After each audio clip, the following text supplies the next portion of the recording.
Hello, everyone. Thanks for joining Whiskey Tango Television. This is Grey Goose coming at you from the Division 2. Okay, now we were supposed to have title update 9.1 the other day, and they postponed it. They said for more testing, there was things wrong when they tested it and everything, and that's great. But they only pushed it back like one night, so it's coming tomorrow morning. This is just gonna have some basic NPC updates and everything like that. Nothing major. Yeah, they're making sure cleaner tank archetype doesn't flamethrower doesn't shoot us across the friggin' map like it always does, like it does now. Little things like that. The big one is going to be TU10. We have no time frame from that. The only thing that we did find out today was that there is going to be a PTS on PC for Title Update 10, and they're running out of time here because the raid was supposed to be out uh, before the spring of 2020. Well, spring of 2020 ends on the 31st of May. They have like 2 weeks to get it out, and I doubt they're going to get it out because Title Update 10 is going to be coming right around that time, and Title Update 10 sounds like it's going to be big. There's going to be some big changes in Title Update 10. Uh, Gear, uh, mechanics, and stuff like that need to be addressed. Uh, so I don't see them dropping the raid at the same time, especially with what happened with the last raid. They dropped the raid, and then there was a gear change at the same time, and then it screwed up builds that were existing in the game. So everybody had to go do it, go refarm and everything to get into the raid. It was a mess. So I honestly think the raid's going to be pushed back. Now that being said, there was a Division 2 Reddit quote unquote survey feedback. They posted a bunch of questions, looking for feedback based on the way the questions were. I'm believing that's for Title Update 10. And there was a few good ones, and we're gonna go over a couple of the things today. Now the answers that I'm going to give today are, obviously my experiences from the game and what I found. So your mileage may vary, which is awesome. Because that's what creates discussions, and that's how this game is going to get better. And God knows it needs to get better. I love the game because there's nothing like it out there, but really needs to be fixed. 'Cause it's very stale at the moment. There's just nothing to do. So anyway, so the we'll go over some of the stat things. It was big wings were NBC balancing and general difficulty. Um, I mean, what I found was as far as the for the balances and stuff, they're adjusting. What I had was basically, the cleaners were very aggressive, especially the heavy, but they're adjusting that tonight, so we won't have to worry about that one. As far as specific missions go, I feel that pretty much everything over in New York just seems harder, more difficult, more challenging. You know, I normally run around with everything on uh, challenging. I'm still in normal because this is the first time I've been on since the global event ended, and there was a couple things that were so much easier to do and knock out really, really quickly with the reanimated mobs on normal. So I just kind of blew through it real quick.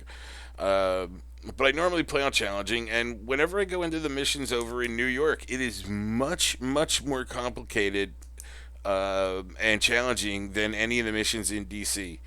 Uh, I mean, I don't know if you know that's just something I'm seeing, or maybe I'm just so used to the missions in DC, they're second nature. The ones in New York are I don't do on a regular basis, so maybe I'm just not used to them. But from my experience, I feel that the New York content, even the open world, is a little bit more difficult. The next thing wanted to ask was about rogue agents. Rogue agents the one when I run into them, they're still extremely powerful, and they seem to have unending skills that they can swap constantly, uh, and they push. I mean, they'll get right up in your face, and I understand it's a bug, but whenever I'm solo, I've been getting three rogues spawning, and solo three rogue spawning is rough when two of them rush right into your face, and the other one's like launching mortar turrets at you. It's rough. So I think that needs to be adjusted.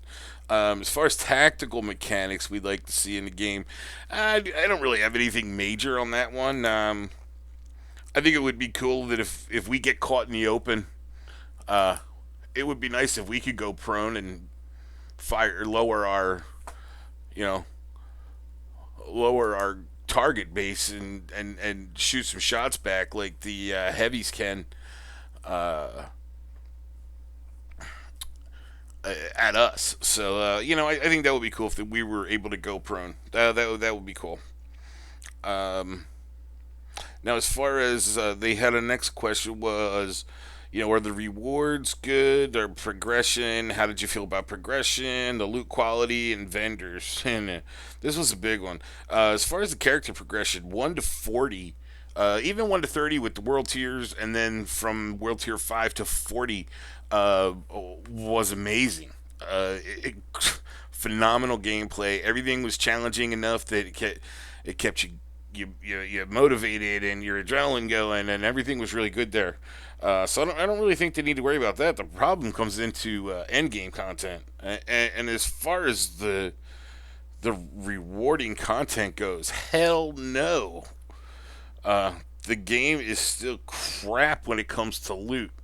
I'm sorry, but if you're running challenging missions or heroic missions, I don't care if it's a damn loot box. Okay, the loot box in a heroic mission should not give you a damn purple. And I know Yannick has said that it's only opening a loot box. Yeah, but the amount of crap that it took to get to that loot box, the damn thing better be a high end. I mean, I could cut some of this stuff out. I'm looking at my list here, and seriously, purples gone. When you hit 40 and you start working on content, if you're doing anything above normal, no purples. Purples need to go away. They said that they leave the purples in the game so we can break them down so we can. There's freaking materials all over the damn free world. Some NPCs drop them. You get them when you rewarded missions. There's plenty of materials in this game, and even the ones that you get breaking down the high ends that you don't use or you don't need will give us plenty. We get plenty of materials, and especially now with the watch, you can even get some off the watch. So there's no need for purples. It's just horrible. Same thing with the vendors. Vendors should not be selling anything purple. All high ends. They should occasionally, it doesn't need to be down to Cassie Mendoza. Every vendor, especially maybe even a clan vendor, not the regular vendors in the safe houses or the base operations, a named weapon.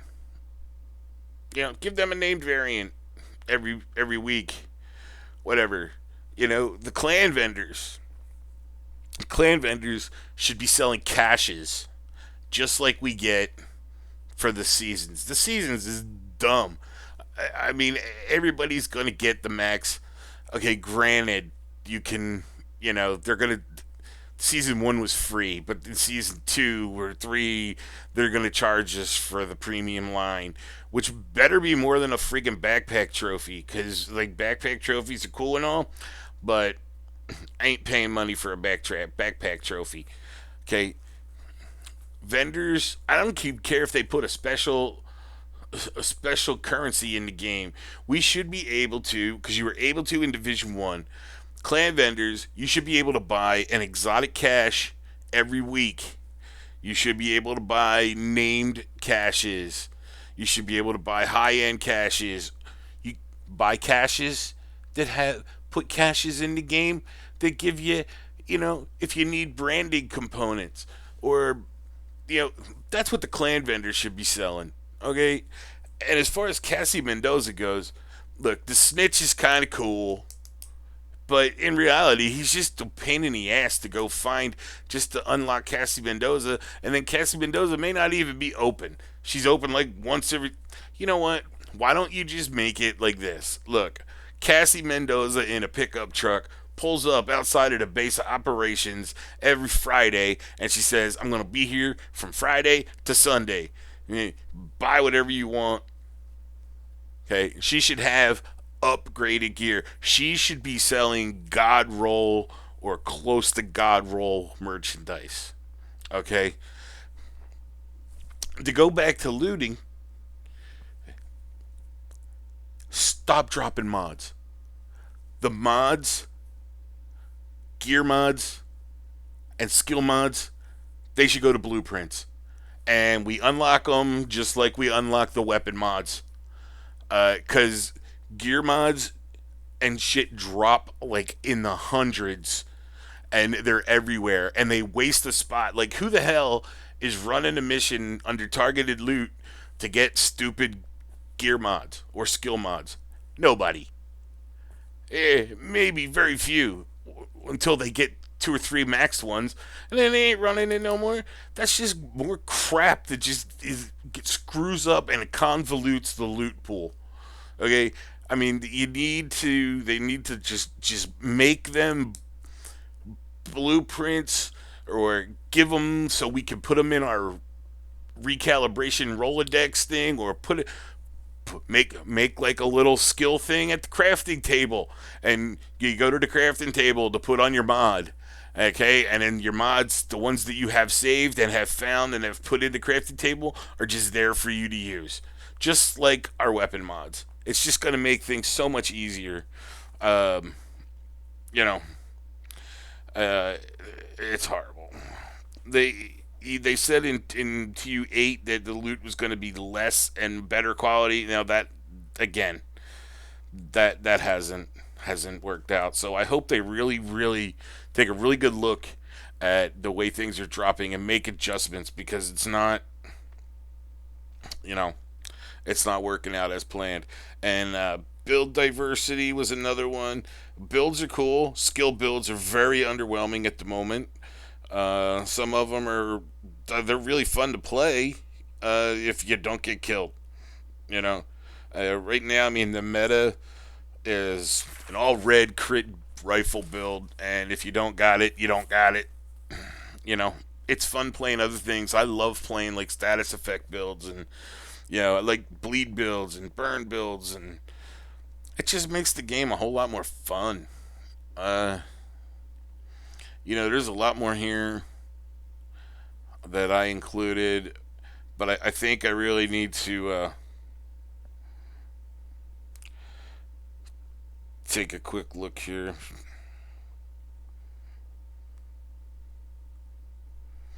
And yeah, I think I covered everything on these that I needed to. The first half, and the other half is just NPCs feeling spongy, and but they're gonna be just supposed to be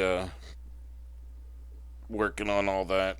Um, Specializations could use an adjustment. They're usually just used for one thing in their entire skill tree.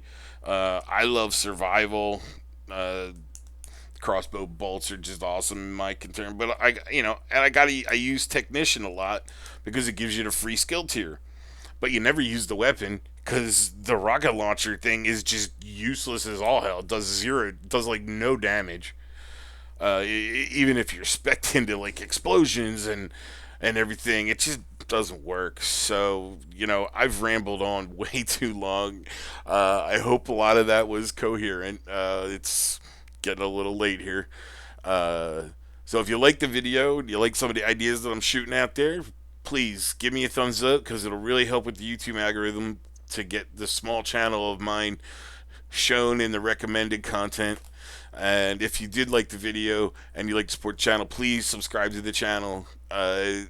Become a member of the Hit Squad. It doesn't means so much now, but it will really help the channel out a lot. And I look forward to doing great content for you. So please throw a subscribe down there. And as we get more viewers, I hope to be able to give back a little bit more to you guys. All right. So this is Grey Goose signing out. Peace.